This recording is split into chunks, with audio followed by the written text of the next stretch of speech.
За дэмжиж байна. Тэгээд цаг хугацаа жоохон алдсан.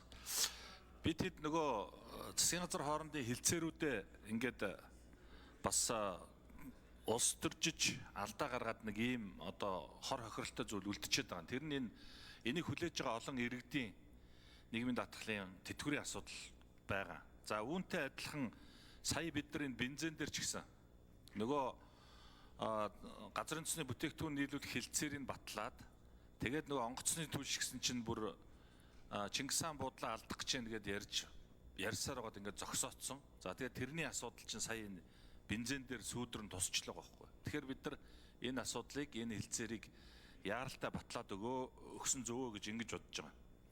За энэ асуудалтай адилхан кейсүүдийг бол анх одоо ардчилсан намаас сонгогдсон, ардчилсан намын одоо яг энэ салбарын сайд хийжсэн Содном зундуу Эрдэнэ анх бас нэлээ ярьж исэн.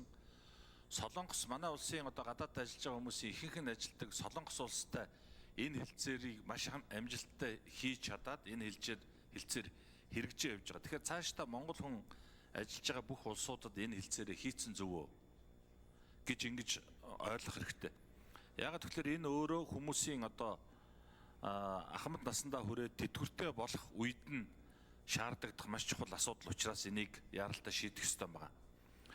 За энэ одоо хилцээр засгийн газар хоорондын хилцээр учраас бид нар өмнө нь бол 64 буюу одоо 64-өөс дээш гишүүнээр ингээд одоо хилцэх дэмжих ёстой байж байгаад ингээд унтчихсан үнээс хойш тодорхой хугацаа өнгөрсөн байна. За өнөөдөр бол энийг бид нар бол батлана гэж ингэж ойлгож байгаа.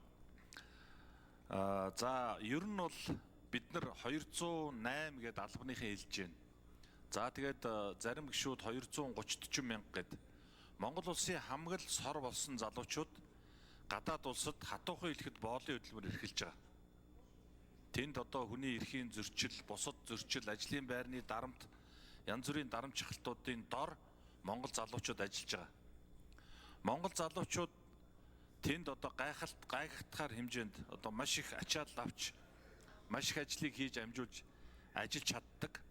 Тэгэхээр бид нар бол одоо энэ асуудлуудаа ялангуяа төсөв хилцэгдэж байгаа үед, нийгмийн даатгалын асуудал хилцэгдэж байгаа үед, цалин цавууны асуудал хилцэгдэж байгаа үед бид нар олигтойхон байж энэ залуучуудаа Монгол орондоо ажиллаж амьдрах нөхцөлийг нь бүрдүүлэх талд хэдүүлээ илүү их анхаарч ажиллах шаардлагатай байгаа гэдгийг бас энэ ташрамд хэлье.